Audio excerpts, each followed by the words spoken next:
is the What Do You Think crew, and we're here for a new movie review. And for this movie, one of the biggest movies of the year, Black Panther, Wakanda Forever. And like I said, we got the OG crew, but we got two new boys. We got Ramadan, and we got our boy Kevin Leong. What's going on, guys? So I guess the way we'll start this interview, it is our review. It's our first Zoom review. So we're trying something new with 6 people.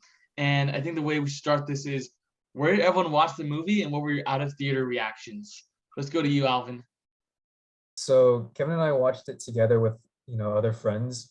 We watched it at Irvine Spectrum IMAX, and then our first reaction out of the theater was, I want to say, just kind of like somberness, or like just we didn't talk too much, I think.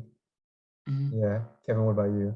Yeah, it was a very heavy movie for like, it was like almost 3 hours. So it just left us a lot of time to just kind of process what was going on. For me, I particularly felt like I wanted to either rewatch it or just catch up on what other people thought of it, so I could kind of gather my thoughts. So my mind was like all over the place when I ended up walking out of the theater. And Ramana, where'd you see it? I watched a movie at a Showplace Icon with the Black Student Union and the medical students. Oh, very cool. Man, badass. Owen, where did you see the movie?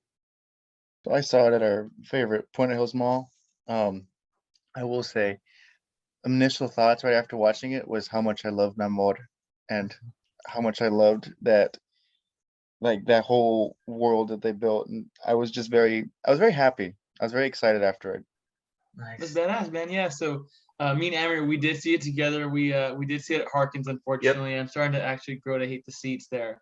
But no, it's still our home theater. I still respect it. Yeah. But I have to say, my initial reaction coming out of it was like, man, it's just, you can't help but think of like how unfair it was to like Chadwick. It's like, man, this guy was so young, taken away at the top of his game. But the biggest thing was like, they did an amazing job respecting him, paying honor to him, and moving forward. Like, I would not trust anyone else other than Ryan Coogler to do this. He did the impossible, man. Yeah, and I liked the movie too. I think, getting out of the theater, because it's very interesting. I know with Alvin and Kevin, you guys said it was more somber and you guys kind of left like speechless. I feel like for our experience, it was actually almost the exact opposite. Like, we saw it with me, Omid, Keon, and Nick. And right when we got out of the theater, we actually couldn't stop talking because there were so many things that we wanted to dissect about the movie, about the writing, about where the future is for Black Panther, and what we liked, what we didn't like. So even though I know, like, what was really cool, how Alvin said it starts with like the silence in the beginning and at the end, like that was really good. But I noticed that when we got out, we were actually talking like nonstop, and we talked for almost, I think, like half an hour outside in the cold. Yeah. But it was fun. Yeah. Yeah. So, Raman, do you want to go and give us a synopsis of the movie for the people who haven't seen it yet?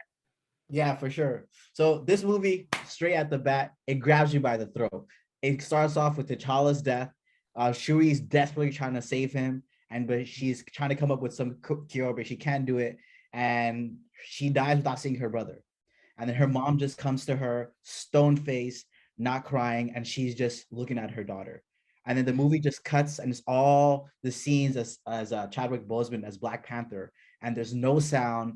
All you can hear is your own breath.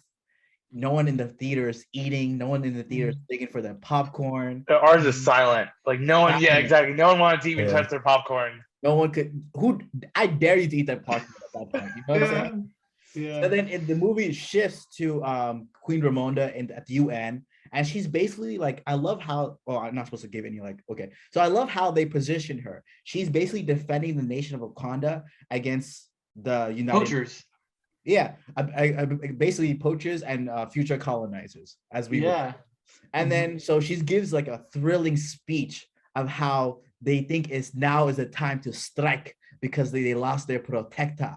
But no, Queen Ramonda shows the UN how they try to attack Wakanda. She even brings the people that attack Wakanda to the UN, and they're undamaged, they're unharmed. She's like, look at the kindness that we're paying you, and look at the kindness that you are showing us. The reason why the UN was holding that meeting is because they want some vibranium. And their argument is that Wakanda is dangerous with the vibranium, and because they're scared of what they could do with the vibranium. But then Queen Ramonda replies with, I am not scared to give you vibranium. I am scared of you. You guys have done much more damage with much less. So vibranium will stay with Wakanda. And then the movie kind of shifts to this deep sea divers, right? And they're searching for something, and they see like something glowing in the ocean, and boom, they found vibranium. But the thing is, it's not in Wakanda. So they're searching for it, and then they get attacked by this unknown people from an unknown nation. And the thing is, the world thinks it's Wakanda because only the Wakandan people know about vibranium. So now Wakanda is in the hot seat where the whole world is against them because they think they're protecting them and hoarding vibranium. And then here comes, while Queen Ramonda is trying to console Shuri, trying to make her accept her brother's death, here comes Namor. He introduces himself to Wakanda, and he comes not as a pillager, but he comes as a person asking for help, asking for guidance because he is scared for his people. So yeah, to speak on that. So the movie yeah, kind of is Namor wanting to protect his people and Wakanda being pigeonholed, having to protect this unknown country, but at the same time protect Wakanda and protect vibranium as well. So yeah, it's like just a story of like these two nations, like one that's super developed, super powerful, and one that is, I guess, hidden, unknown, and it's asking, it's like, oh, where is this place in the universe, kind of thing. And I thought it was really good. So that was good synopsis, Ramadan. Yeah, it was a great job. And I remember speaking about that one moment Rama was talking about, that he came to Wakanda saying, "Oh, can you guys help us out?" Because he actually blamed Wakanda, saying, "Oh, since you let everyone know about vibranium, now they're searching for it everywhere. That is why we're at risk and why people keep searching for it." So that was a really, really good point on Namor. It's like, oh, they gave you like so much meat to grab on as like a quote unquote villain he is. Like that was great. That was really, really good. So yeah, I guess we have the synopsis down. Do you guys want to go into what were some standout moments of the movie? What really, really spoke out to you guys? Yeah, the beginning and the ending specifically just stood out. I think it was a really good way to, like, I guess just bookend the story. It was extremely powerful. I texted this to I think Amir, where it's like the silence was booming, Yeah. right? And then another thing that I liked was kind of just how the movie shows grief, or like processing grief, and like the necessity, I guess, of loss, or kind of just loss in general. The natural, like the natural kind of like process of loss. Like, oh, we're all gonna experience it. Yeah, like that. I liked how, specifically with Shuri, where it's like she's like the tech whiz, but then it's kind of similar to Superman, where even though they have all this advancements, they can't save. I guess There's like one thing they like, couldn't stop. Yeah. So I don't know. I thought that was a really cool parallel or kind of idea.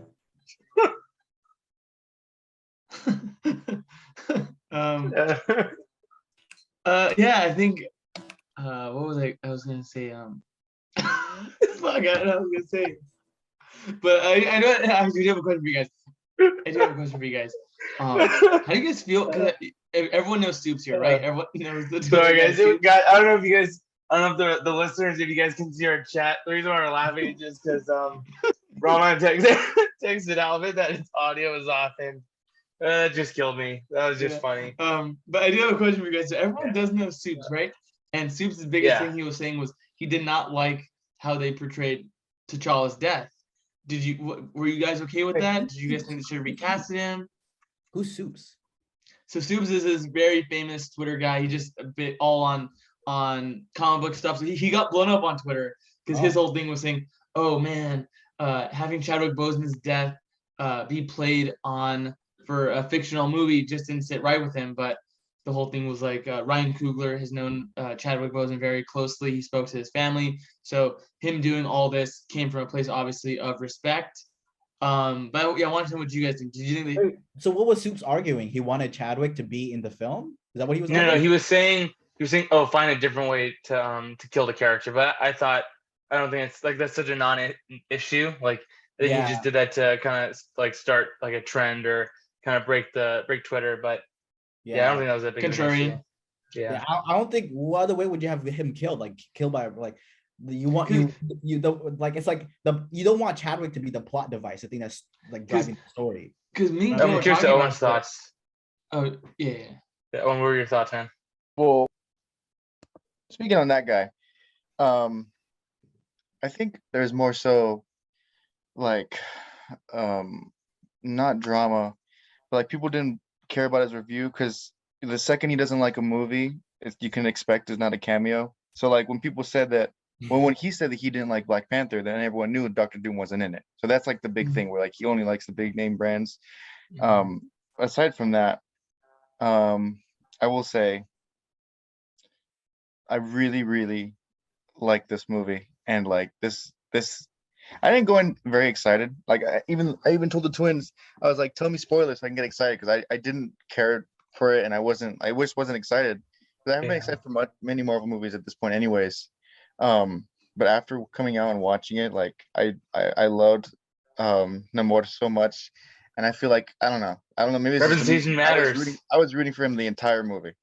Yeah, because Representation matters. me, Amir, and Owen were all of Latinx descent. So I think for all of us, yeah, there was probably a really strong tie to Namor to see a character like that be so badass, be so strong, and be so proud of his roots. That to me was like, man, that fucking was a banger, bro.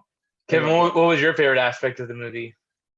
I think Ryan Coogler does a really good job with character development, most of all. I think I can speak for a good amount of us when we say like Phase 4 has kind of been lacking in, not in terms of like quantity, but in terms of like the quality, like the spirit. Like we want to see the like true development of superheroes, and we don't get to see that very often. But in this movie, we just get to see a completely broken nation, a completely broken princess, mother, like people who feel the loss of like this actor, and it's portrayed in the best way that they can do, in the way that they rewrote the script. Very well said. Visuals, very visually striking. They managed to pull out the CGI, all the stops. Just it was a pleasure watching it, and I only wish it was not tied to Disney's schedule, because I feel like they could have even done so much more if they had gotten the time and maybe even more resources to create their entire like full vision. Because at the end of the day, I do really enjoy this film, but there are some things when we talk about it later on, I keep getting to that I kind of just nitpick. In the end, it's a very phenomenal film. It's definitely one of the more standout ones from this phase. Yeah, so I'm guessing, so it seems like everyone really liked the movie, and I liked the movie too, but from what I'm hearing, my guess is maybe I liked it the least. So it sounds like, oh, you guys have all these really glowing things to say, and I did too. I really liked the movie, but there was, I think, some things like you were talking about, like character development, and I wanted there to be, I think, more motivation. I noticed, I think in Black Panther 1, things were clearer and things I thought had more of an impact. But this movie, I think it's a very good movie, but sometimes I think it bites off more than it can chew, because I mean, they said it's a 3-hour movie, and with Black Panther Wakanda Forever, it really has to do a lot. It has to be a send-off for Chadwick Boseman. It has to set up Ironheart. It has to set up Thunderbolts. It has to set up Namor and Talokan, so he has his own movie, his own show eventually. And it's just so much going on, so much packed in. I think, I don't know if it can speak for you guys, but it felt like I wish that there was more time for development, for moments to kind of breathe. Like one scene in particular, like, you know how, I guess, are we gonna go into spoilers or not? Not yet. Yeah, I guess we'll go into spoilers. Right? It's gonna be broad. I'm not gonna talk about any like deaths or anything like that, but like they said, Namor is the main villain, and he starts fighting with he's an antagonist. He's not the villain, he's an antagonist. Yeah, he's definitely not. Yeah. But Wakanda and Talokan essentially enter into a war, and it's all because of Riri Williams, who she creates this vibranium machine, which is now going to let the world know where Talokan is, because they live right next to vibranium underwater. And I think they didn't really do a great job of making an emotional connection on why Namor wants to attack Wakanda. It felt very much like, all right, we need to fight for some reason, and it's going to be based off of vibranium. Like, I think they could have done something that made it more personal to Namor. Like, he should have lost his family due to the actions of Wakanda. But my guess is like, oh, you can't really show Wakanda to do too many bad things, because, like, you know, they're supposed to be this ideologic nation that, you know, we strive to be like Wakanda. But I think it needed to have a more emotional connection. What do you guys think?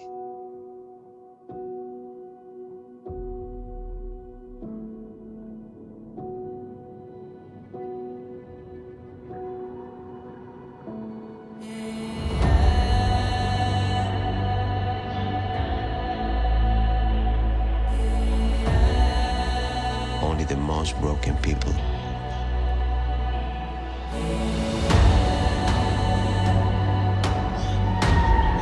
can be great leaders. Back from that quick trailer break, and we ended with Amir, I believe, saying his some of the grievances he had with the movie. And it seemed like Ramadan, you had something to say, right? Oh man, I'm about to take you through a step-by-step knockout of Amir. Amir Let's see. is arguing that the stakes are not high enough. Nah, this I didn't say that. No. Look, Emotional. So it's like the exact opposite. Let me finish, bro. You're arguing that the stakes are not high enough. This movie took you to a steakhouse and you said, no, I'm vegetarian. Your fucking exact words where you said that they should have killed Namor's family, that Wakanda did not strike them hard enough. You're missing. No, I'm saying it has to be emotional. Word for word, brother. I'm telling you, you're missing the point, brother. That Namor, the thing that was powerful about Namor is that how much love he had for his people and the exponential love that his people had for him. A scratch on his people is more than enough to cause a war. The people, did you not see like when Nakia killed the person, he was like, "What happened, my child?" You don't see like addiction that he's using, the way that he's caressing her face. He loves this person. That is his family. The whole people nation is his family. You're missing the whole point, brother. No, but I would argue that since that's a no name, that has no impact to us. No, you're saying no, but I'm saying it would at least to me, I think it would matter more if it was someone that we see like, all right, they develop over time, and it's like, all right, now I see he wants to burn the earth because they lost this person. The fact that he lost. You're missing the point, though. That's what's so powerful about Namor. He loves you don't have to be important for him to love you. You're his people. He loves you regardless. You're missing the point. No, but I don't think it was impactful because it's a no name. So like for me to understand it, I would have to be, and if I was in his shoes, I would understand like, oh, I would do the same thing. And I don't think they did a great job of doing that. So, you're basically like you're saying that it's more injustice to harm someone that's famous than to harm someone that's unknown. Both a life is a life. You're losing a life, and if you love, that's not how it is for a story, though. So I understand you're telling like, oh, morals, but in a story there has to be significance, there has to be weight, there has to be development. But you're not understanding Namor as a character, though. That's what I'm saying. Like you like I feel like you were intoxicated while watching this film. No, because I understand what you're saying. Like, oh, he's a father to them all, but I still think like, oh, it's a no name. So to us, it's like. That person didn't matter because they were. Look at the context. They were nothing. They didn't even have a name. But look at how the context is how she was killed, man. When Shuri asked to come to that place, right? They gave her clothes. They gave her food. They were treating them with love and compassion. And what were they treated with? Death. But I can for sure understand where Ramon's coming, because I think they do a really good job of essentially having Namor, since he is a god and he's lived so long. He is the father to everyone there. But in that regard, yeah, they're kind to Shuri, but they were still going to execute Riri Williams, which I agreed with. I think she should die to prevent all this war from going on. But at that point, doesn't it make sense? Like, all right, so if they're going to kill, it's whoever strikes blood first. No, but I feel like as the same thing with Riri Williams. It's like you're killing a young Black person that has so much to live for, and what did they do wrong? Nothing. They did nothing. Yeah, so. The machine that they made to check vibranium, she made it out of scraps. She's representing like how Black people get up in America. She's making something out of nothing, and she's being targeted for that. And that's how a lot of Black people feel in America. They make something. Yeah, Riri was a great character. I agree with that. Riri was a good character, but I would still argue that I think there wasn't enough motivation on the Civil War. It felt very much like, all right, we need a reason for them to fight, and so it was almost like it was too plot intensive in the sense like, oh, you need it to be Riri because the plot needs it to be Riri. That's how I saw it. What is Kevin and Alvan, what and Owen too? What were your guys' feelings on essentially the war? Did you guys believe it was justified? What were your guys' thoughts on that? Kevin, you can go first. I got a lot of thoughts of it. I think I'm gonna take heat from both sides because I got issues with some parts, and there are things that I support from both what I've heard from Ramadan and Amir. I just think characterized like Namor is essentially like, okay, just to preface, I love what they've done with the charter. He's racially, a ball on us. Okay, he's racially ambiguous, right, in the comics. His entire background has been translated into like Mesoamerican culture. He runs the Atlantis of the Deep. It's an entire indigenous population that just lives underground in the water, and it's their own kingdom. He has, if he wished, he had absolutely no problem just like wiping out Wakanda from the start. But his entire proposition is that if he can extend that sort of like compassion to other people that he had never received. I think I heard from, I don't know where it was from, but like someone had said Namor's original name was the boy without love. So El Nino sin amor, right? So Namor. I love what they did with that name. He for the first time, like he's like born what in the 1500s. He lives out hundreds of his years. He never extends compassion to anyone, and he shows it to Wakanda. And what do? They wreck his home. They take his people. They just kill them, and then they basically escape to the surface, leaving him responsible for potentially destroying his own nation because of the actions that he's extended. So the person who once extended the love that they had never felt, he was basically right. He shouldn't have done that because he had to protect his own people, and yet he took that risk anyways. So I can understand the conflict that was set up. Blinded by compassion, right? And like in the scene, he was telling his people to fight. Blinded by compassion. Yeah, I can tell that there is the conflict that they did want to set up. Now, the part where I agree with Amir is I don't think the conflict was thought out completely 100%. It's not a foolproof thing. It has to work. Like, I mean, this is the thing with superhero movies. They always do this, right? Like, there's so many things Thanos could have done instead of wiping out that population. He could have like increased resources, whatever. Riri, they didn't have to even kill her. Fucking true. Riri, they didn't have to kill her. They didn't have to keep her in Wakanda. They could have let her stay in like. Why couldn't she have been in Shuri's place? And she could have been in Talokan forever. That's a third. That's a third solution right there. But you don't get a movie with that. Yeah, you cannot. At a certain point, we're going to be nitpicking because the plot exists just to carry along the story, and there's certain issues we can't even like. Okay, another thing like final battle, like where they leering out Namor to the middle of the Atlantic Ocean. It's like that's the best idea Wakanda could come up with. Yeah, it was so weird, right? Like how when they were in their nation, they got smoked, but when they came in the middle of the ocean, they start to fight back better. I didn't understand that part. Yeah. So there are things that I agree with both sides. I like what I said before. I just think like this is tied to a Disney property. They have to do what they have to do at the end of the day. They have to make a profit. They're on a time crunch.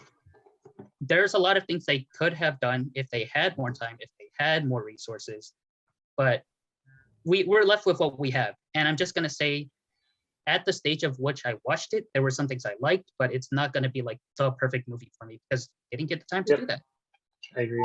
That was all really well said. Owen, what do you think, man? Alvan or Owen, yeah. Owen can go first. Oh, you got something big to say, Alvan, at the very end? No. Well, anyways, I will start off with this. We're used to it by now. Amir is the biggest hater. All right, so we just got to get used to the biggest. Well, I don't know. I'm not the guy that hates God of Thunder, and I like this movie. No, yeah, I know. But of all of us, you still that's not the point of this. I'm just trying to tell Ramadan because he's getting real. He's getting defensive about it, but we should be used to it. Well, Ramadan's I would argue with that though. I would even argue with that claim. Ramadan, what? Ramadan's on our side with no. Okay, what's the good thing we're talking about Black Panther? Omid. No, that's what you're just doing right now. Quit trying to change the subject. You're confusing me, bro. You're confusing him. See? Yeah. I will say that was a lot of very well thought out things said by Kevin. I loved it. I loved all of it. He was right. He did extend this olive branch, this peace offering, and I thought the same thing too when one of the Tolokan died and she killed both of them. You could still see Shuri like try and save the first or the second one that was shot. So she kind of knew what that was starting, and like as soon as it happened, like that's drawing first blood. So while you don't get that much of an emotional impact from not necessarily knowing who the person is, I think you're supposed to get the emotion from Namor, like his reaction to it. And he's someone who they see as a god. Why did he let this happen? He's supposed to be all powerful. They're supposed to feel protected, and he put these people in that situation. So he obviously feels like he has to fix it. And the way to fix it was, like it didn't have to be a great war, but that's not a movie. But for any gripes that I had with the movie, I'm trying to think. It did feel a little long for me. Like you could kind of feel that the time was going towards the end. Um, but I still really enjoyed my time watching it, and that's what I look for It was a when I'm fun watching movie. these Marvel movies, just to have fun. And I had a shit ton of fun, and I loved it. Yep. And I will rewatch this movie, and I don't rewatch many Marvel movies at this point because I just want to see it again, and I love the music, and I thought it was beautiful, and there were so many cool moments that I know that I missed the first time, and I love the. It felt like a very emotional movie, like from the very beginning with like it was a moment of silence. That's literally what it was. There were like you could hear a pin drop in the theater, and I know all of us had the same experience, which is why it was truly It's an I event. walked out thinking like maybe there should have been more Chadwick, like more of him in the story, Namor. but I didn't want it. Thinking about it more, I didn't want them to like draw Disrespectful. most of the emotion from that. I wanted it to feel natural, which it did. I do think that it felt very natural, his passing and the way that they mourned, and he wasn't brought up like at every point of the movie. He wasn't like the point of the movie. Wasn't a crutch. He wasn't. Yeah. And I That's loved. great. So are we going into spoilers? Can I talk about the after credit? Well, we need to get Alvin's thoughts, but also again, I want to argue that if you're talking about the writing, does that mean you're a hater? You're essentially dissecting the writing of a movie, seeing I agree with the Amir. purpose of it. So I don't Don't think worry. I Amir's a knew hater, you would bro. agree with your brother. I That don't wasn't the part that surprises me. I don't think well, Amir no, you. if Omid ever agrees with me, it doesn't mean that it's because he's my twin. It's because similar thoughts. But I would again reiterate: if you ever want to dissect the writing of a story to kind of understand the core of it, want to understand how to make a great story yourself, I think it is beneficial to you to dissect it and see what works and what doesn't work. Not really call someone a hater. Yeah. But Omid, what iPhone we are? iPhone 14? I guess Amir still hasn't got the right iOS update, bro. Oh, are you saying his emotions aren't there? Yeah, he needs a software boot or something, bro. Yeah. No, I still agree with what he said. I think at that point, because what I was saying, I think it would have maybe hit We didn't get harder Alvin's if we thoughts had. yet.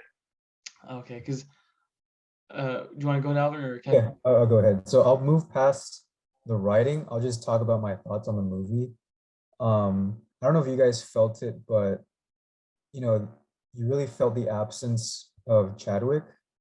And I was talking about this with my friends in the car as we were heading home. It was, oh shoot, okay, my bad.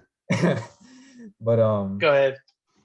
like in the back of my head, sometimes during the movie, where it's just kind of like, I wonder what the movie would be like with Chadwick.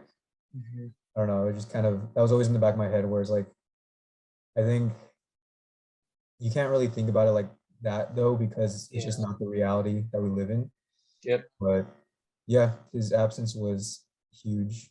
I will say that I think the story between Talokan and Wakanda, I enjoyed it. But again, what Owen said is like, even like this movie is just straight up like epic in terms of like just the scope of it. There's a lot going on. I still need to rewatch it and kind of take things in because a lot of things went over my head. I was just like the first time experiencing it. I don't know. I was just still, it didn't sink in yet, I suppose. But I will say that this movie is so like, at least for me, was like emotionally heavy. I don't want to watch it again.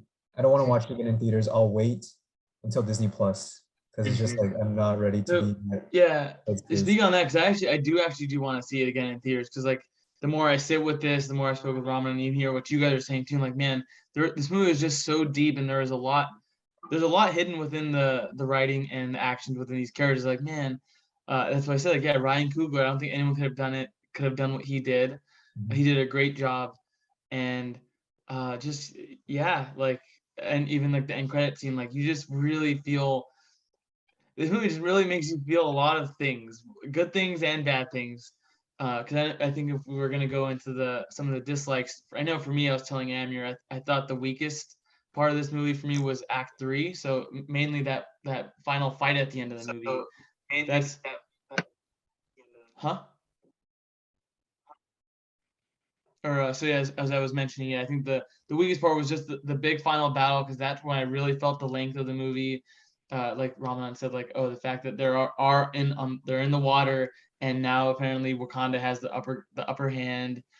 But yeah, I don't know. I kind of felt like the final fight with Black Panther and Namor. It just everything felt a bit too easy. I feel like I don't know how you guys felt about that, but I liked Act 3 actually. I thought it was really cool. I liked how it was a personal fight at the end. It was them on the beach. I thought that was really cool. I think, yeah, about this movie. I think the best part of this movie is actually the acting. Like I think everyone came here to play, and especially even everyone came here to play. I hear an Is echo it on yours, echoing? Amir. Yeah, is it someone's oh. Okay, so I guess it's gone. Maybe it's Robin on. Should we wait for So him we'll or go ahead just and go get for it? Ramadan back. So you can go ahead and finish your thought. Okay, yeah. So the acting was, I think, for sure like peak in this movie. Everyone came to play. Like even my favorite character was actually Okoye.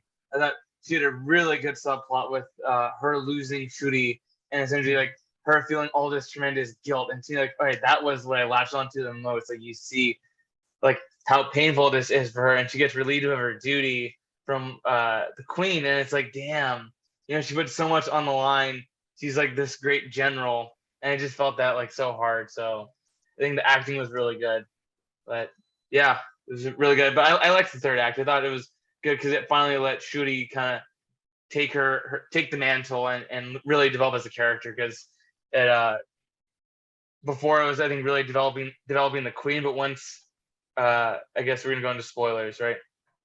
Go ahead. So at the end of Act 2, Wait, before you talk about the queen dying, could we just say another memorable line that she said? She's like, "I am queen of the most powerful nation. My whole family is dead. Have I not given everything?" Yeah. Bro, fucking just stellar. Just she was great. oh my gosh, bro. Just yeah. nibble. Yeah, the queen was like just Yeah. She was firing on all cylinders. She was like All I think she was like one of my favorite characters in this movie. Honestly, I think I liked her a For bit sure. more than Shuri, and Shuri was also really really good. Just they got so much more screen time now. She wasn't even like her. Not only were her words poignant, but so it was her body language.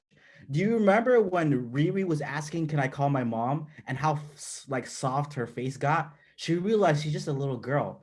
At that moment, she saw Shuri inside of Riri, where she was just like, I wish just we wanna got talk more to of my that mom." though. And That's she all realized what contextual. she I was wish we got more of that. protecting.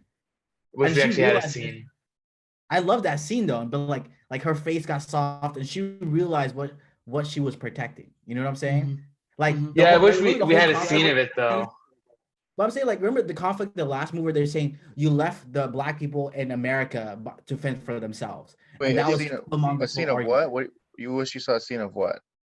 Oh no, because actually that was one of the grabs I had with when I was talking to Kian. Is I really liked the moment where Riri says, "Oh, can I call my mom?" And I really wanted to see that connection for the queen, where she's like, "Oh shit, what I'm doing to Riri's mom is exactly the pain I felt when I thought I lost my daughter." So I wanted to have a scene where they actually show that, because I mean, exactly what you're connecting, I think is great. I felt that too. But I was like, "Oh, I want to see it. I want to feel it. I want to see it rather than just making that connection myself." It was off sufficient, screen. bro. It really hit it. I don't know. I thought, because I mean, again, this movie is 3 hours, but it has to do so much. It has to carry so much weight. So I was like, oh, I think that they need to let moments breathe and just really see that, because like that would have been a really great moment for Riri, because other than just being the comedic relief, she didn't really have many moments of weight. Imagine if we actually had a moment where we see fear rather than just throwing out one-liners, But that's just me. Yeah, I agree. I think for me, Riri, I think she kind of felt like a typical MCU character where she was a comedic relief, and I got a bit tired of that, towards this end of the second act, or maybe like beginning of third. But I think, yeah. Besides Riri, another issue that I had Choose a with lane, bro. You're saying that it's emotionally heavy, and then you're saying you don't want any comedy. Like she was there, so like she takes away the emotion from the movie. You gotta choose a lane, bro. It's too much. Heavy emotionally. He's saying it's too much and too much from the same character. You want other characters providing comedy. So I'm with Alvan on that. Just also speak on comic relief. M'Baku just really gave him. He became a comedic relief too. M'Baku. What about him? Yeah, he pretty much also was a comedic relief character too. And I don't know how you guys felt about that. Like his first scene is pretty much him being Bugs Bunny, walking and holding a carrot, giving quips, and I'm like, it was funny, but I'm like, shit, man, this is like some Bugs Bunny shit right now. Yeah, I can see that. I think another thing that was just the US, whenever it went back to the US, I was just like, dang, go back to Wakanda. Yeah, for Literally, sure. they did not need that subplot. Yeah, That was only setting it, up Thunderbolts. it straight up felt like set up for Thunderbolts and Secret Invasion. And I was like, dude, you gotta Get the get fuck out of back. here. You gotta take it easy. It Yeah. felt like a Disney thing rather than a Kruger thing. Yeah, no, for sure. I don't think Yeah. any of the faults in this movie are really on Coogler. It's like, oh, just because of the Disney mandates of like, all right, you got to set up our portfolio. Set up our portfolio. Does anyone else hear that? I think it's Yeah, Ramadan's no, audio. I think That's it's- creepy. What do you hear? Sounds like I very think Oh, you're that's hearing secret. Ramadan. Yeah, Someone kick him. Go You're ahead gonna do and your speak, Ramadan. internet, Ramadan. What is going on here? Roman, go and speak. Is that coming from your, or is he maybe he's frozen? Okay. So yeah, I think when you're talking about the Disney problems, I felt that was Even like his Act laptop 3 was actually. tired of him talking. I felt like Act 3 felt all like a Disneyism, like the fact they got the new armor, they had Riri being literally Iron Man. That was like to me when it felt like it was less Ryan Coogler movie, like, oh, you gotta have the final big action fight, like 100v100. And I thought that to me I was like, oh, that's when I really felt it was super long, and that's when I lost the stakes. Were we all still Um, rooting for Tao Khan at the end, right? Oh yeah. I don't know. I was. I would have killed the kid. I know this is probably I'm like T'Chaka. I would have said if you just kill the kid, because now that means all those people that died in that war were all for Riri Williams. Like, is her life really worth more than theirs? I don't know. That's when like the I think ideology comes in, because That's tough. Nakia killing those two Telecons, like, man, why is it their lives are more valuable? It's like, or why their lives are less valuable. So that's where it just becomes like really tricky stuff. That's what made me think of, actually, to connect it back to Black Adam. What I really liked about that Hawkman is the idea he brings up. Oh, to be a hero, you don't kill, you don't take lives. And one thing I noticed in not only MC movies, but especially this movie, it's like, damn, they kill a lot of people, and that was actually kind of surprising to me, where it felt like, I don't know if I side with either of you guys. Like, it's like you guys are needlessly killing so many people, but I guess that's commentary, I guess, on war and how both sides are wrong. But like, even how Nakia, like, she killed two people for like, it was pretty dark. Yeah. Kevin, what'd you think about any dislikes with the movie? I feel like I have just so much on my mind, but it's just gonna. I don't know whether or not just to like shelve it, because I think I have like hot takes for the third act. But Let's Go hear for it. Yeah, go Yeah, for it. go I probably agree with you, Kevin. here's my thing. Like I mentioned before, and as some of you have like touched on, like it's Disney like has to kind of work in character introductions and everything. The whole third act, the way that I see it, it's like the movie itself is very stunning visually. Like I can't say enough of that. But it gets to the point where it's actually just eye candy, and that entire final battle, it's made kind of irrelevant at the end when you think about all the casualties that have been sustained on both sides.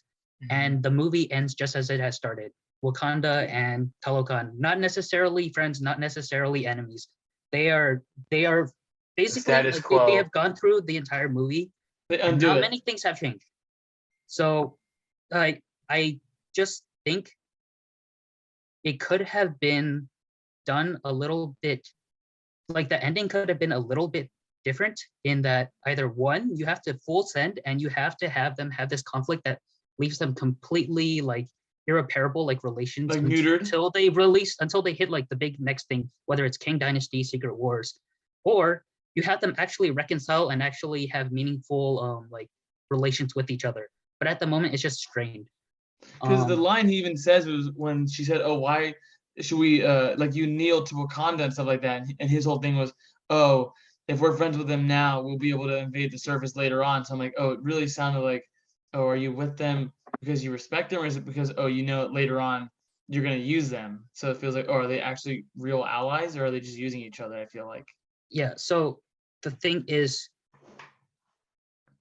for this movie that centers on wrapping up Chadwick Boseman's performance as the Black Panther and passing on the mantle and seeing what happens with the future of the character itself, I can't stress that they did a pretty good job, in my opinion, of what was supposed to happen there.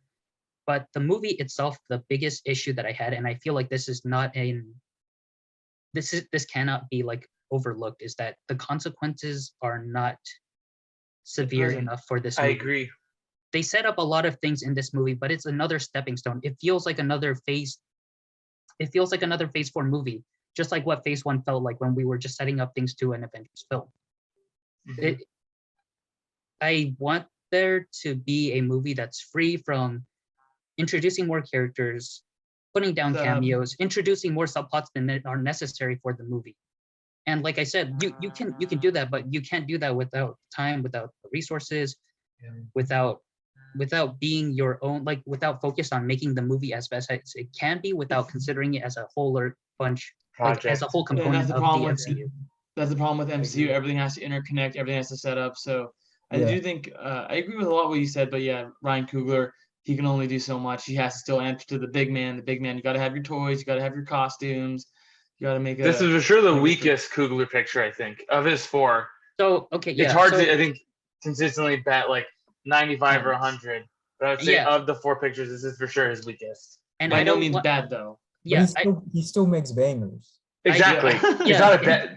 Exactly. You can't always get an A+ or like, you know, an A. It's like, oh, sometimes you get the A-, sometimes you get the B+, you know? Yeah. So okay. So then comes to my point. I might catch flack for this, or I might get flamed on for this, but I will say, just if you get canceled, Kevin will still be your friend.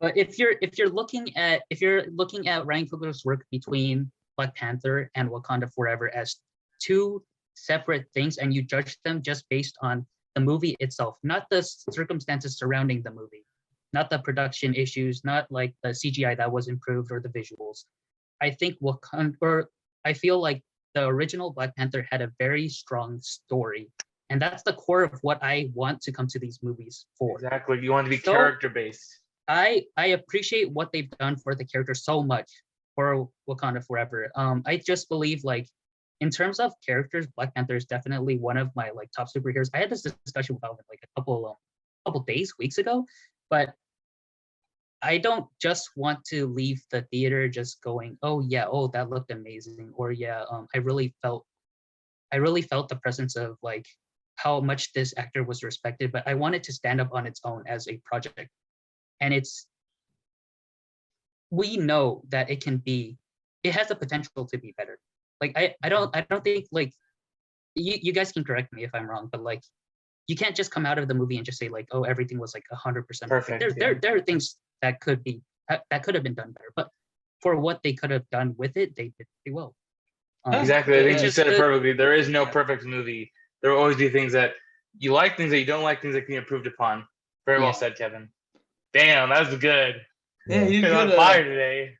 Any final remarks from Owen or Ramadan before we go into like the ranking within the Phase 4? Because I know, Ramadan, when I spoke to him, he actually liked this more than Black Panther 1, and I bet he had a lot of really strong reasons. So, yeah. I mean, for me, it's like I feel like I feel on this movie a lot more. To be honest, like I absorbed so much more from this movie. Does he still sound like that to everyone else? It went back to normal. Again? Or just for a little bit. Am I good or not? It's still fuzzy. Are you on your data? Maybe try going on your service, like your mobile data. Try going back. Go ahead. Okay. Thanks, Rob. Final thoughts. You said ranking this within Phase 4? Before. This is before the ranking. Oh, this is before ranking. Okay, well, my final thought is that I didn't come in expecting, to like it this much, which I think I will, which is probably the reason that I like it a lot, because I didn't expect a lot, and I just didn't think about it. So I'm really glad that I was like that, and I'm glad that I actually really enjoyed the movie. And I see all your guys' gripes about it. I always will. I just when it comes to like a Marvel movie, I like I said earlier, I look to have fun, and I look to see if I enjoyed my time spent there, and I did, and I had a really good time. And doesn't mean we can't, critique it. I mean, that's what we're doing right now. But for me, this What's something that movie, didn't work for you in the movie? I could see exactly why you said that it felt like weird that he's going to war pretty suddenly, and I didn't understand why he felt the need to suddenly go to war with the people on the surface. I don't know why, I could see why he more so why he wanted to go to war with Wakanda for killing some of his people, but it just felt like it was very sudden that he wanted to do this, like, go to war with the people on the surface because they found vibranium. I feel like that was kind of unnecessarily added, and it just kind of if sudden, and maybe I'm sure that he had a reason, but we just weren't there for it. And I also thought when they were in America, with the white guy, I forgot what his name was, but Martin Freeman. yeah, that just felt like it was prolonging the time. Like we didn't need that. We didn't need to know that was just setting up the Thunderbolts. That was his wife. Like I don't care. Because she knew it the whole time, was like, all right, if you bugged them the whole time, then you were just playing dumb because the story needed you to play dumb so we can see this play out. Yeah, like I don't even know why she waited for the moment for when the Queen died to arrest him. Like she had the opportunity to arrest him the whole time. Yeah. And it didn't really confirm why they didn't really say or explain why she arrested him then and there when she could have just kept waiting. It was weird. Like the stuff in America was the boring part for me. So we are wrapping up on the last 6 minutes. So Ron, do you want to go ahead and let people know why you like this more than Black Panther 1? I sound good. Yep. There you go. Welcome right, back, Ramadan. Thanks, bro. Thanks. It's been a long time coming. Bro, check this out. You gotta take out the context of this movie from the last movie. The last movie, Killmonger was dead. He was representing the people that are oppressed in America. He was saying, Wakanda, why aren't you helping us? This movie, it's basically that Wakanda is like, okay, Riri Williams, we have to protect Riri Williams.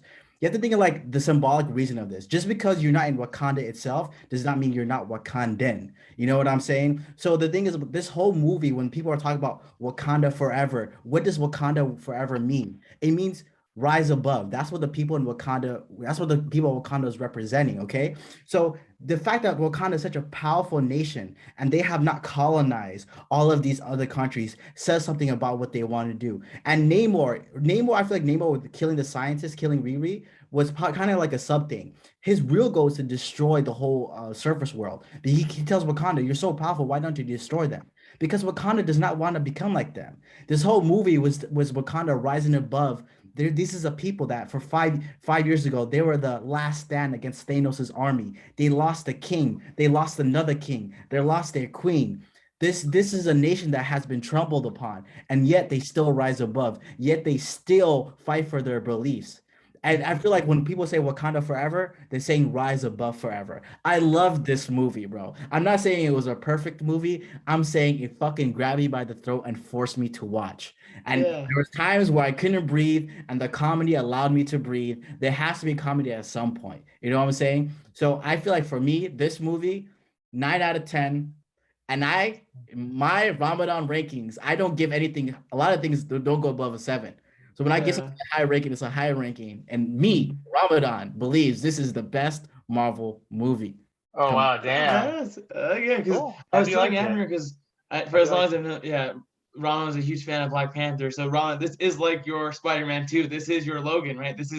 It doesn't get better than this, huh? Bro, I'm just saying, like, cause it really just the reason why I love this movie is just even like that antagonist. I think he's way better than Thanos. Who was following Thanos? A bunch of fucking dead aliens. But who was following Namor? People that love him. A whole fucking nation, a whole ideology. You know what I'm saying? So I love every single aspect of this movie. It was not perfect, but it hit me. I left this movie feeling inspired, bro. I'm like, what can I do what can I do? Like, this movie left me with a feeling, and I have some ideas. Like, personally, this movie inspired me to start a colon cancer awareness project while I'm in medical school. So this project has hit me, and it's like inspiring me how I'm gonna move with my life. You know what I'm saying? That's awesome, man. So it's the best Marvel movie. I loved it the most. 9 out of 10. That's awesome, man. That's great. Yeah. So I guess for this final remarks, let's go into possibly rankings. So I guess I'll go first. I would say I think of Phase 4, in my opinion, I believe the strongest is Spider-Man: No Way Home. Second, I would put Black Panther: Wakanda Forever. Third, I would put Shang-Chi. I put that a little bit behind. And then what the fuck else is in Phase 4? I'm guessing Eternals. I put Eternals there, and I did not see I did not see Black Widow, and I did not see all of Thor: Love and Thunder. So I'll just go ahead and put the second to last Thor: Love and Thunder. Actually, no, Doctor Strange too.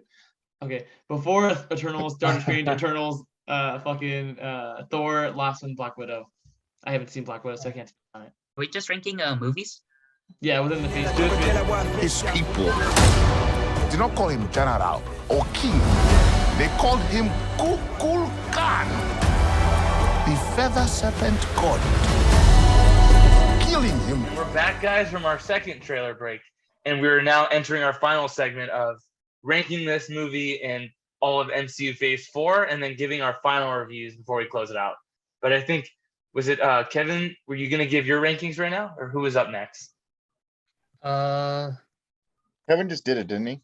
Oh, who just Or did went? you? No. Kevin didn't go yet. Kevin, right? You haven't gone yet, right? Oh yeah, I haven't done my rankings. I just think for rankings in terms of like if we're looking at the projects by themselves for the films, just saying out of the top 3 that I just think are undisputed or I guess my top 3 are Shang-Chi, Spider-Man: No Way Home, Black Panther: Wakanda Forever. In that I order. think not specifically. Actually, I guess maybe in that order, but I just think just because as an Asian American, Shang-Chi does resonate with me more. That's just a completely different video, though. That's completely valid. That's completely valid. Yeah. Shang-Chi deals with family, and I think the portrayal of the father-son relationship is actually pretty dead-on accurate for a lot of Asian Americans out there. But I'm just saying in terms of like the things that made the most impact on me are those 3 movies, followed by maybe Eternals, and then I want to say I can't tell whether or not I liked Black Widow or Love Or and Doctor Thunder Strange. more or less. Oh, sorry, Doctor Strange is definitely there. It's probably I want 4 to or say 5. Doctor Strange was probably right below Eternals for me. Oh wow, cool. Yeah, So you liked Eternals more? I did like Eternals Okay. more. It felt different. Cool. Yeah, respect that. Alvin? Yeah, my ranking is the exact same as Kevin's. So I knew it. Shang-Chi's goated, dude. Yeah, Spider-Man number 2, Black Panther number 3, Doctor Strange 4, Eternals 5, Thor after that, and then Black Widow last. Black Widow left nothing on me. I hate women. No, I'm kidding. Oh, easy, Alvin. That's why it's Owen. That's Right. funny. That was my ranking. Good, nice, Owen? good list. Give me one sec. I gotta look at the list. Okay, can you guys see me? Yep. Okay, so bottom of the list, Black Widow. Okay, from bottom to top, Black Widow, Thor, Eternals, Doctor Strange. Oh, I forgot Spider-Man's in there too. It's pretty hard. Yeah, it is. Okay, let You me want give a you little my more top time? three. My top 3 is easy. Number 1 is Black Panther. Number 2 is Spider-Man, and number 3 is Doctor Strange. Below that, I'll go Shang-Chi, then Eternals, and then Thor, and then Black Widow. I think I got it right. Nice. Yeah, I'm pretty sure I have Doctor Strange higher than most people too. And then Ramen, I'll have you go, and I can go last. What's with Alvin's face? What do you think, Alvin? That was just my face. This This is, is his regular You face. can't help it. You Yeah. can't help Born it. that way, man. yeah, Okay, sorry, Alvin. no, it's all good. Ramen, go ahead before we close this off. I'll go after you. I already went, brother. Oh, you did? Yeah, I was from the last He was part. first. I was Oh, so first. where'd you rank Spider-Man? Oh, it's with all the rankings. Yeah, all of the MCU rankings. Oh, you gotta give me time then. For me, Wakanda Forever is one. It's Wakanda Forever, Wakanda Forever, Wakanda Forever, huh? No, I'm That's saying your like top that three. movie. That movie is like inspired me like how Naruto inspired me. To be honest, it just hit differently. Okay. Yeah, that's So if you that's want, I'll give you a little bit of legitimate. time then. I can do my list, and you can go ahead and look at Google. Go ahead and find the movies. So I think probably my list is like a mix between Alvin's and Omid. So obviously, Spider-Man No Way Home. That's easily number one. Respect to Toby. Number two is Shang-Chi. I think Black Panther is good, but Shang-Chi, they did the characters very well. There's a great motivation between Wenwu and Shang-Chi. I love that dynamic. That was really good. And then number three, I think I would go Black Panther, and then probably Doctor Strange, and then Eternals. I haven't seen Thor all of the way through, and I did not watch Black Widow, but I guess I would do Black Widow, then I would do Thor: Love and Thunder. But yeah, Black Panther's great, but I think Shang-Chi, they did a great job of introducing a new character that we've never seen, introducing a villain that flips it on its head, because we had Mandarin from Ben Kingsley. So that's my ranking. Shang-Chi is really good. Was it everyone's rankings? Ramen hasn't went yet. Oh, yeah. Okay. So two movies I have to leave out is Black Widow and Eternals. I did not watch that. Okay. Starting at dead fucking last is Thor: Love and Thunder. Yeah, dude, I wish I did organic chemistry problems instead of watch that movie, bro. And then Doctor Strange, complete waste of potential, bro. They were touting this multiverse shit. They only went to 3 universes, right? Afterwards is Shang-Chi. I watched Shang-Chi on my airplane to Hawaii. That movie really did actually like surprise me. I feel like Shang-Chi is a perfect blend of low expectations. It came at a right moment. The action is fucking good. It's like almost like an anime, bro. Like how they boxing, really good. And that Asian father dynamic, I would argue that's also the immigrant experience. Like I experienced that same father dynamic with, so it's not just only Asian. So I feel I agree with that. Spider-Man, Wakanda forever, bro. I don't know which. Okay. I do have like one question before like we kind of like I'll wrap everything up. Sure. I don't know if this is best like kind of edited to be like earlier on before all of the rankings, but just I didn't really get to hear all of your thoughts on the heart-shaped herb scene, and I feel like that's something that's worth discussing. Yeah, so I think I was talking about it before we recorded, but you're talking about the ancestral scene, the ancestral plane scene. Your thoughts on it, the character, Okay, the perfect. consequences of it, anything. Just Cool.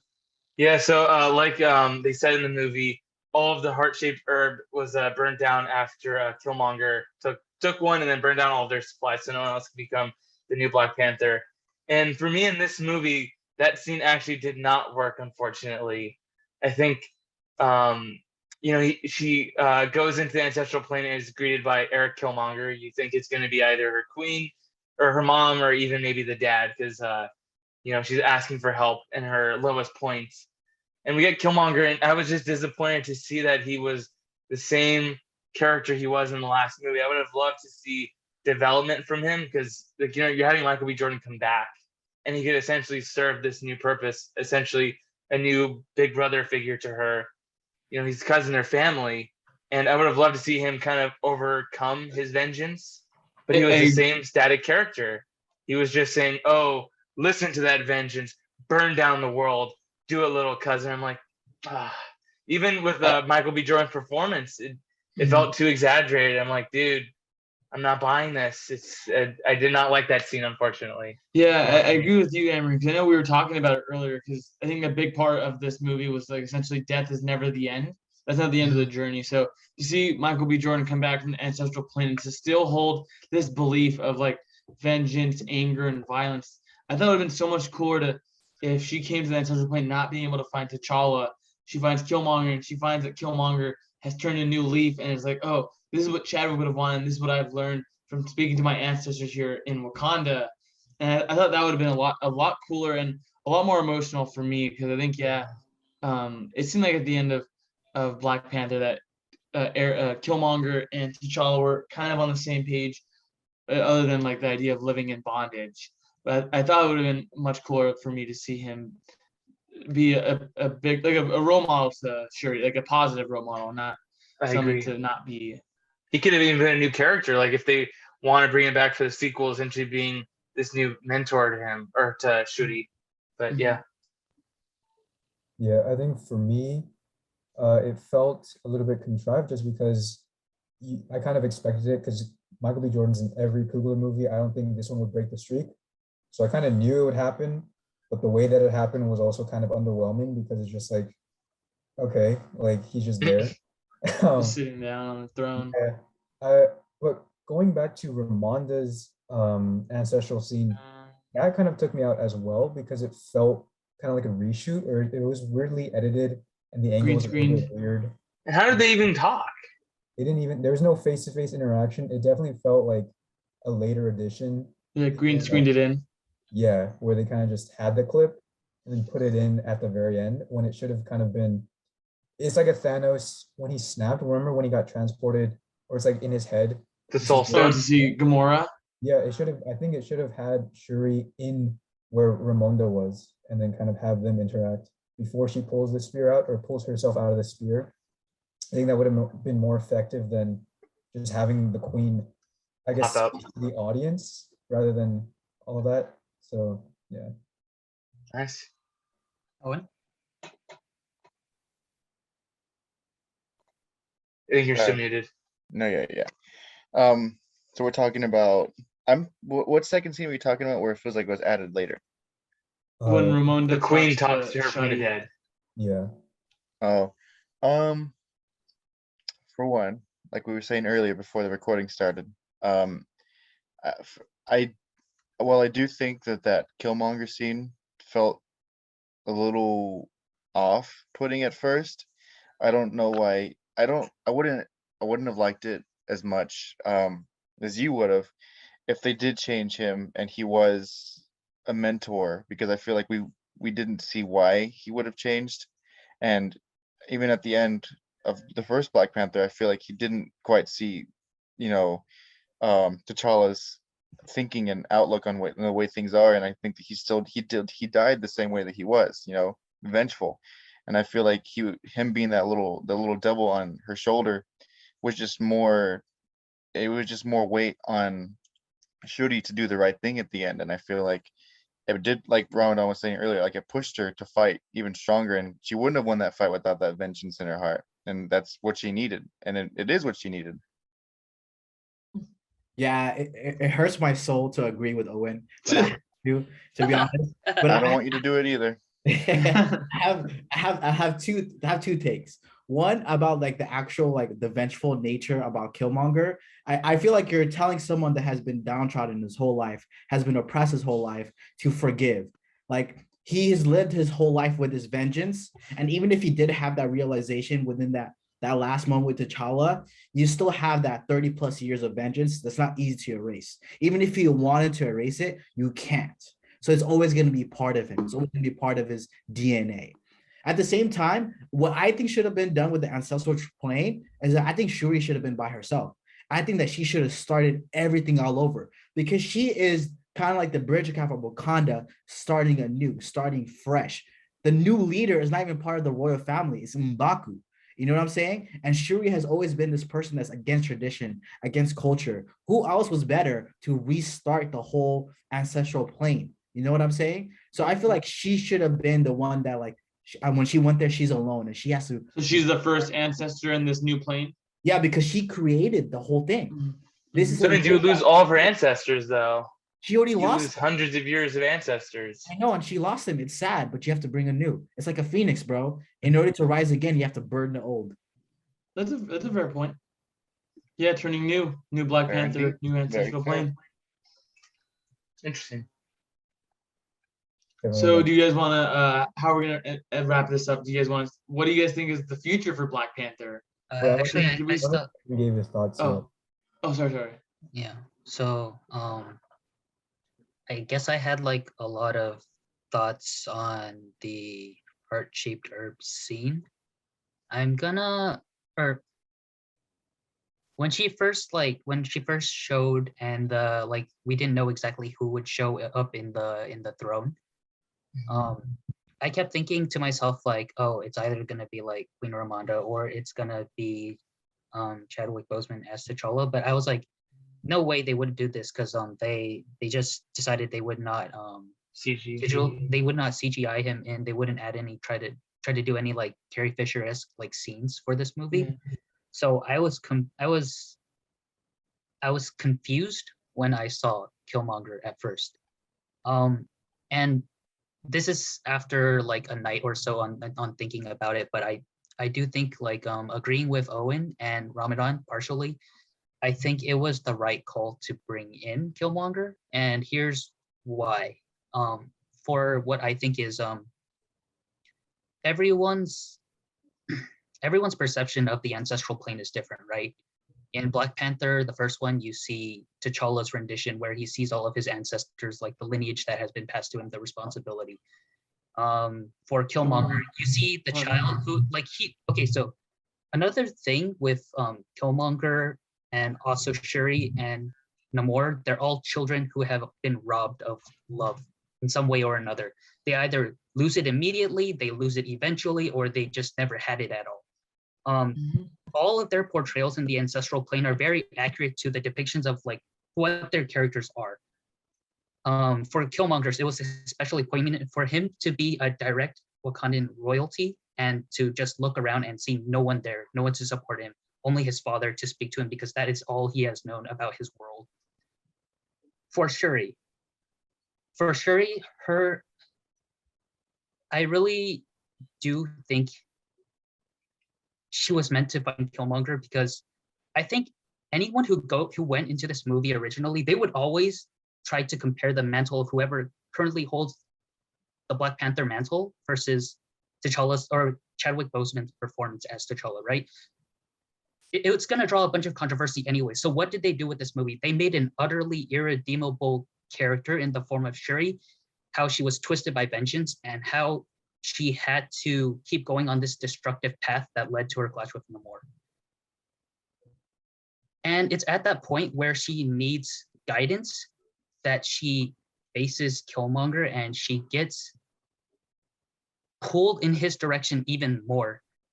Not just the fact that she was like looking for him, but also the fact that he's there as, like Owen said, basically like the devil on her shoulder. Because he just, as much as she hates to admit it, at this point in time of the movie, her personality is very close to Killmonger. She just wants to destroy things because she has lost so much.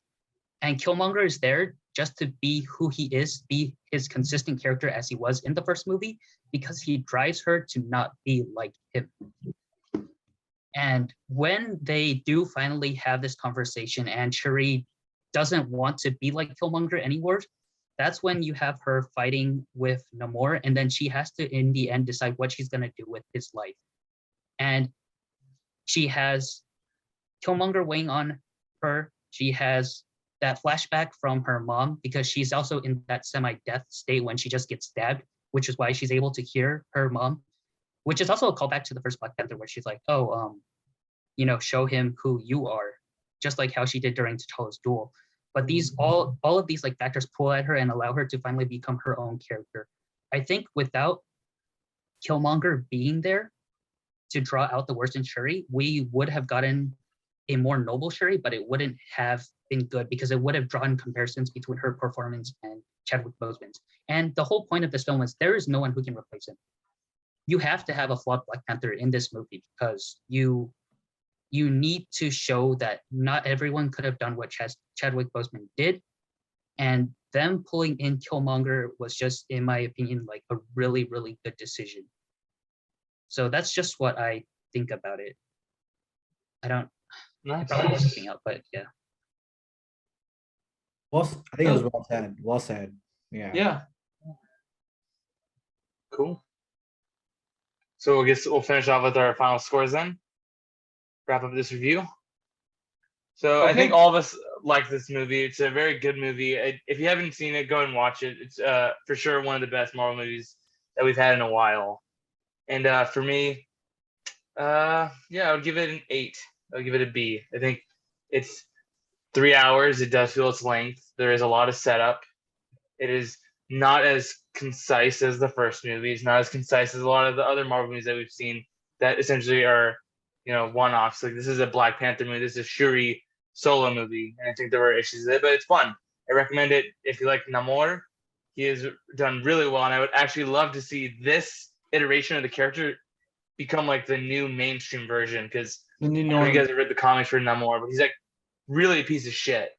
Like he's a like almost an irredeemable character. But I did love, we didn't go over this in the final fight when he goes into the he puts up the dukes and he says Imperious Rex. I'm like, baller, dude, that was great. Yeah. But fun movie. It's a good movie. It's a B. It's a B. Yeah. I guess I'll go next. When I came on the movie, I think a B makes it sound a bit low. 'Cause I think I would give the first Black Panther. I do think the first Black Panther is better. I would give that a 9. So I would say that's about a high A. I think for this, my ranking would be about 8.5. So I would say that's probably around the range of like maybe like a B plus, A minus. Cause I put the first Black Panther solid A. I think just to say that this is just a B. To me, there are more factors than just this. There are more factors than writing. I think the score, the visuals, the acting, all that does the heavy lifting for where the writing stumbles. But there are multiple legs on a chair, so those other legs try to hold up the pillar. So for me, I'd give it 8.5, so about a B plus, A minus. That's for how I feel about it. It's 8.5. Yep. Very nice. I'm giving it the same score, 8.5. Mm-hmm. Cool. So we're all pretty close then. Yeah. Yeah. I'm getting roasted, but we're all giving it an 8 or 8.5. That's funny. Yeah, you're just more vocal on the things you don't like. Alvin? You gotta be articulate. I would give it an 8.5. I think this was a great tribute to Chadwick Boseman. I think another reason why my score is high is because just the real world context surrounding this movie. It was very cathartic, I guess. That's like another word I would use to describe it. But yeah, I think just the real world context really added to my experience of enjoying this movie. Yeah, I think that's what I have to say about that. Nice. There's one thing I forgot to talk about the likes. I just loved Namor's introduction in the moonlight. He flew up and he got the helicopter, went around, drowned it. Epic, amazing. That was really cool. That was really cool. Yeah. I love the whole the first time you see Telecon, like just when he's showing all the people, all the life. I love the line he said was I brought the sun to the people of Telecon. I was like, man, he's not like he's just a god. He is an actual god. The Khan. Brother Sermon God. Yeah, he was great. Even when he was talking about his mutations, that was cool. They actually use mutants, so they're going to be introducing mutants eventually. But he was like talking about, oh, I was born with feathers on my feet so I can fly to the clouds, and pointed ears that point to the sun. And I'm like, damn, there's a really good banger lines like that in this movie. Really cool. Yep. Kevin, did you give your score? I think I would give it like, it's like an in between for like an 8 and an 8.5 for me. 8.25. Sure. But my thing is just going off of I can't ignore like the real world implications of the movie, but I just think that they did a good job. But there's just certain things, like I've said throughout the review, that I can't ignore, like the fact that they had to shoehorn other things in because it is a phase 4 movie. There are elements that they could have done without that would have paced this movie a lot better. Those things are just less complete as the first Black Panther movie, where it was already shaping up to the events of like Infinity War Endgame. So for me, it rates pretty high for me, but in the end, I appreciate the original Black Panther as a single piece of work more. And then Ramana, we know you gave it a 9. Is there any final remarks you want to give before we close this out? Yeah. I love the actual title of this film, Black Panther: Wakanda Forever. This movie shifted the focus from the Black Panther, but on the people. And that's what I love. So the real thing is, does Black Panther represent Wakanda, or does Wakanda represent Black Panther?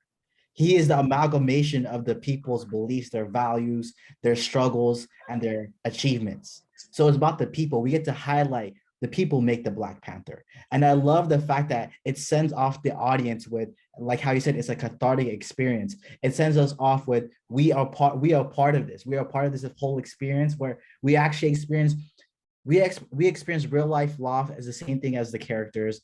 And it really just sends you off with like, you like for me, especially like, okay, you represent your people. What are you gonna do with your people? You've lost people that you're in your life. You have to move forward. How are you gonna move forward? How are you gonna honor the people that you've lost? And it really motivated me with my life. And I love the title of this movie. I'm not even gonna call it a movie, it's a fucking film. What kind of He did text us that the $90. He said, guy that just watched this movie. This movie is a fucking film. And do you want to say Also, what you I have a said? funny story. So we saw Nick and Kev. If you guys are watching this, you guys heard me say this. So right when the credits rolled, I was like, man, that was a good movie. But that was not a film. Like, I literally said that to Kev and Nick. They were dying. I was like, yeah, I'm happy. I agree with Ramadan. It's a good movie. But I was like, that was not a film. But that was just a funny story. Queen Ramonda begs to differ, brother. Queen Ramonda begs to differ, bro. Yeah, she was good. It was really good. I think we all really enjoyed the movie. There are, I think, overall glowing review on everyone's part. There were some things that we did not like, but it was almost an unwinnable task that Ryan Coogler, I think, came out of the gauntlet. He came out with scars, but he did a great job. He's an inspiration. Ryan Coogler is he's one of the best directors in Hollywood.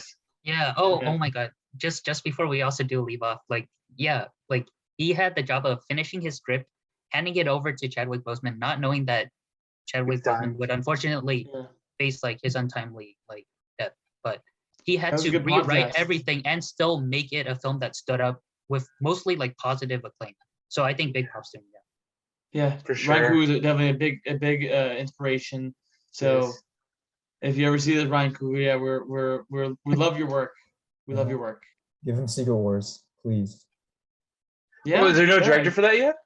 No. Actually, I don't know. I think I don't want him to do movies. I want him to do films. I still want him to stay grounded to a certain extent. That's true. Like, I think if they give him something as big as that, I think he won't be, his voice will be lost. Wait, Secret Wars after King Dynasty or that's before? It's in 2026, so after. So it's King Dynasty, then it's Secret Wars. Mhm. Cool. Those are both Avengers movies, right? It's Avengers King, Avengers Secret War. Yeah, correct. Cool. Okay, cool. Wait, so what's the first movie in Phase 5? Ant-Man. That's a good question. Ant-Man. Yeah. It'd be cool to see Jonathan Majors. Trailer looked pretty cool. He's acting in everything now, bro. He's in that. He's in Creed. He's also he's in an airplane movie that's coming out. Yeah. Oh yeah, the one with Hangman. Everywhere, bro. Yeah. So I guess before we sign off, this is our new version of the reviews. We're gonna try it, see if we can't be together in person. We're gonna try this. I think it worked out really well, and very happy that we had our two guests, Kevin and Ramadan. You guys did great. We really appreciate you guys coming on. Yep. We not always agree on our opinions, but I love that you guys both added a new flavor to the pot. So thanks for coming, guys. Thanks for having us. Yeah. And we're gonna sign off. Thanks for Yeah, exactly. Thanks for coming, guys. And do that. I'll do my random Shang-Chi pose. There you go. Thanks for watching, guys. Have a good night.